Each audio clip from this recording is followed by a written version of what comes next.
Hi, I'm Dave Wurzel, and you're watching PHTV4 Spotlight. Today's Spotlight is on Pathlights, an organization dedicated to assisting individuals over 60, and I'm going to have to quote because I love it off their website, services needed to live with independence and dignity in their community.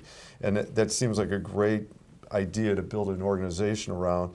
And with me today, we're very fortunate to have a couple staff members from Pathlights. On my left, Elaine Grande, who is the executive director there. And then on my right, Allison Parker, development manager. Thank you both for being here today. Thank you. Your organization, and I definitely recommend people take a look at the website. There's a lot of great information about what your organization can do and how to assist people, what's going on. So maybe today you can give us a little bit of a snapshot of what some of those services are and what you provide. And maybe before we do that, Elaine, I'm going to put the spotlight on you first, the pressure first. Do you want to talk about what the mission and the vision of Pathlights is? So the mission of Pathlights, it's really we are the go-to resource in the community for anyone that is navigating the aging life cycle. It can be for those that are over 60 and also 18 to 59-year-olds that are on disability. We also provide supports to not only the over 60s and those on disability, but to their families, their caregivers, and all that support them. It can be challenging to age for many as the years go on, and you may need some support. So we provide resources and a lot of home and community-based services, access to services to help people stay in their homes, because really that is our mission, to work with you so you can remain in your home for as long as possible with safety and dignity. Yeah, I was just, I'm sure for most, for maybe all people, that must be the primary goal. Right. To be in your home. Right. And then to live in a way that you can enjoy living as life becomes more difficult, as you age. The challenges that can present.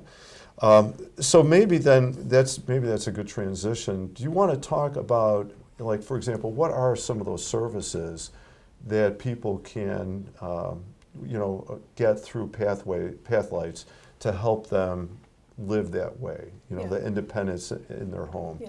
So care is very important, and we have really three pillars: care, safety, and food. It's very important that all your needs are met. We can provide a tremendous amount of resources, but also we can directly connect you with in-home services that will assist with you non-medical in-home care that will help you remain in your home. Maybe someone can go and get run some errands for you, provide assistance with basic housekeeping needs, and also make sure you have all your benefits that you're eligible for. Are you able to get all your prescriptions? Are you on all the cost-saving programs that are available? We also, for the safety of people, we do a lot of educational programs to help people learn about what is available and what resources are in the community, and also difficult topics like elder abuse. We have many services like that we try to educate the communities and let them know what's available. Yeah, I think I saw on your website you had a whole list of, November this date, of activities or events where people can get some of the information you're talking about? Yes, absolutely. The website is a great resource, or you can call us, and we'll be able to let you know what events are on. We do have a quarterly newsletter. They're usually listed in there, so we do try to get the information out to the community, distribute it as widely as possible, both electronically and in paper copy, because that's important also. Yeah, Not everyone is digitally connected. No, I know. I prefer it. It is strange that the thing in the mail, I want to hold the piece of paper in my hand as I look at it. And again, I want to make sure that we draw attention to it, because you talk about these services are so important for people. Am I getting the benefits? Am I getting care of am I eating right? Do I have access to the type of help I need or the diet I need? And you also assist people who might be working with that person, right? Like the caregivers themselves. Yes, so caregiving is very important. It is said that at some point in all of our lives, we will either need care, provide care, so to each other. So being a unpaid family caregiver can be a very stressful experience. It's a very meaningful role. You really want to provide care for this person, but it can also have some challenges. So we have a caregiver resource center where we can connect people with support groups. They can get respite services. So if you did need to attend a family event on a Saturday, we can have someone come into the home and stay with your loved one if they're not able to remain alone. There is also support groups, a Stress Buster series, which helps people manage and understand really the importance of caregiving, but also that you have to care for yourself, because that's critical as you journey through this. And it's a very individual for everybody. No one knows what way it's going to go. So self-care is critical. So we're able to provide that. So we encourage people just to call and. With someone. We have caregiver specialists that are specifically trained in this, so they're there to help you as you're the caregiver for your loved one. Okay, so for the individual who needs help, also for the caregiver, really good advice, obviously, take care of yourself so that you can help take care of others. Absolutely. Right? And a good cautionary tale in there. At some point, we're going to help others, but at some point, we're going to probably need help ourselves. Right.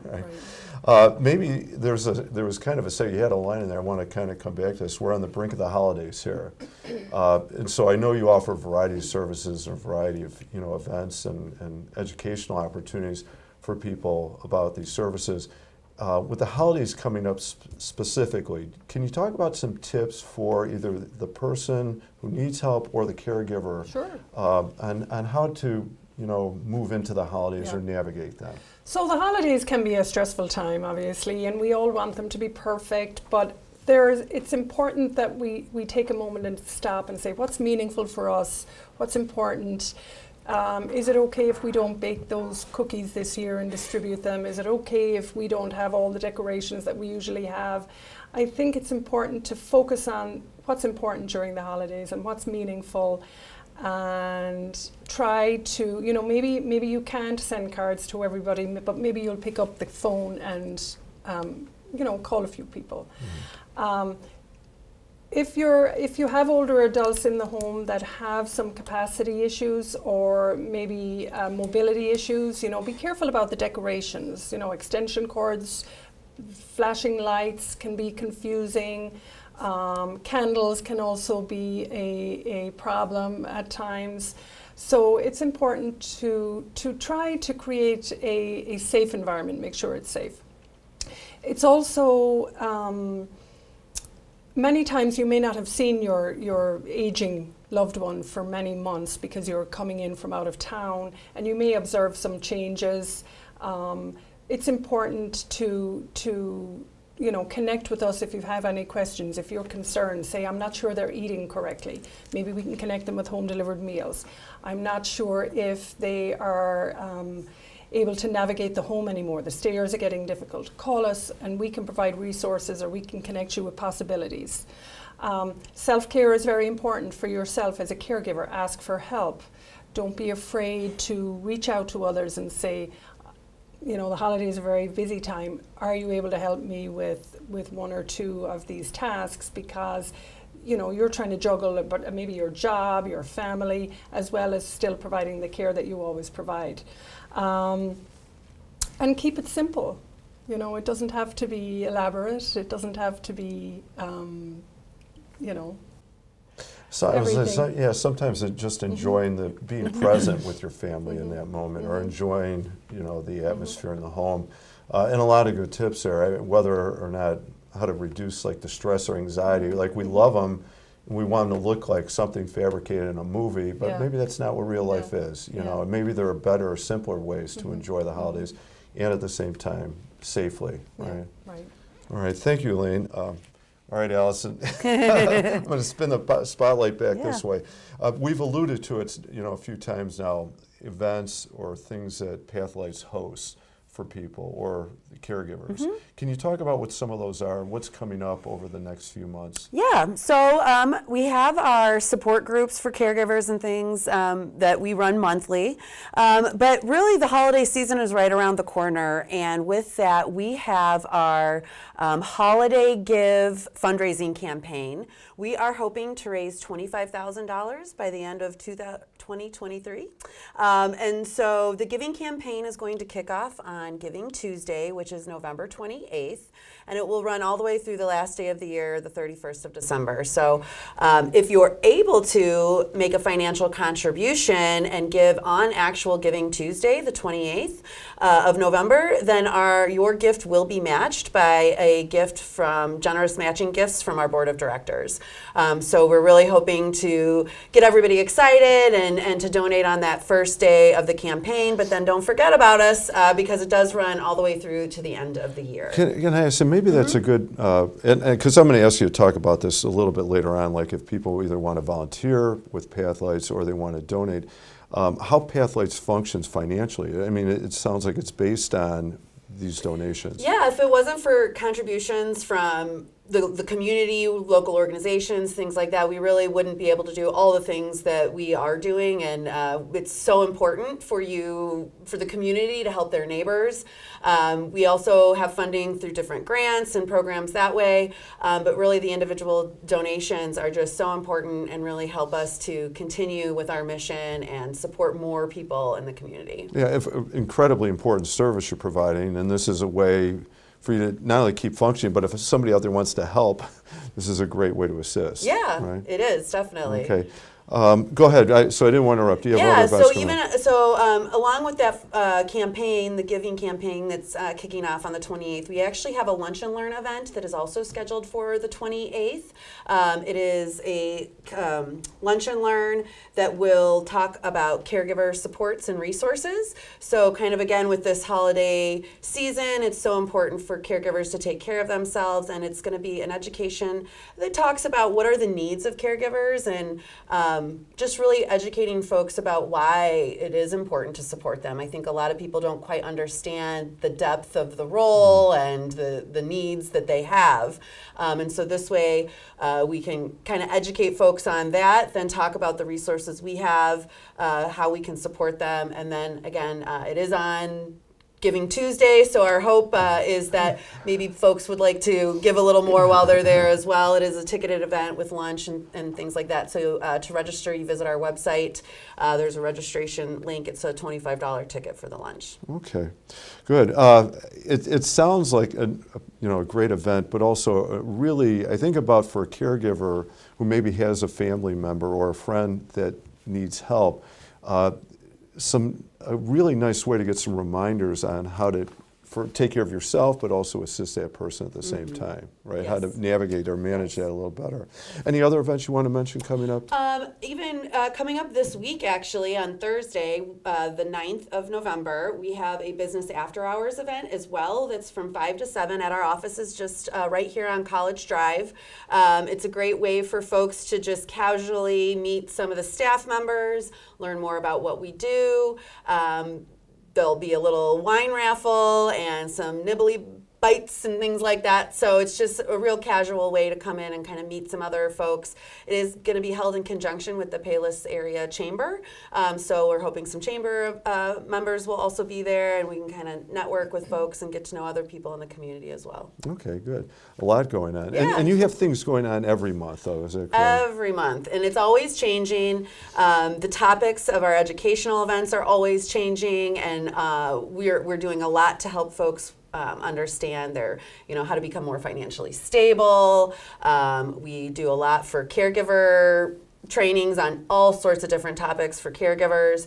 So as Elaine already mentioned, I tell people really go to our website, sign up for our newsletter if you're on email, look for the newsletter at your local library. That's the best way to kind of find out what new events are coming up that month. All right. It sounds like you've covered, because that was going to be my last question about any other advice or information for people.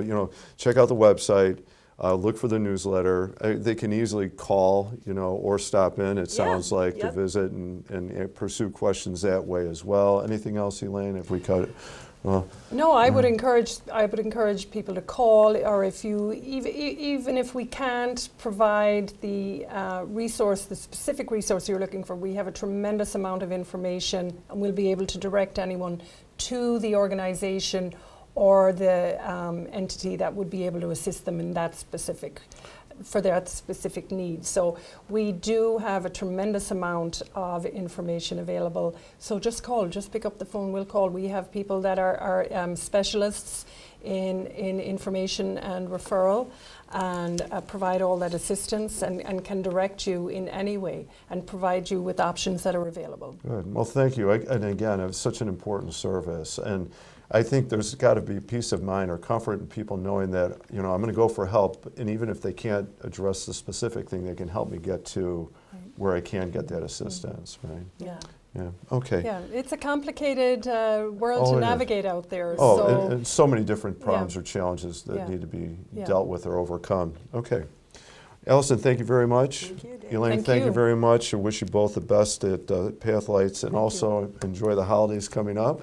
You as well. Thank you. Yeah. I'm Dave Wurzel, and you've been watching PHTV4 Spotlight. Today's Spotlight has been on Pathlights in Palos Heights on College Drive. Thank you for watching.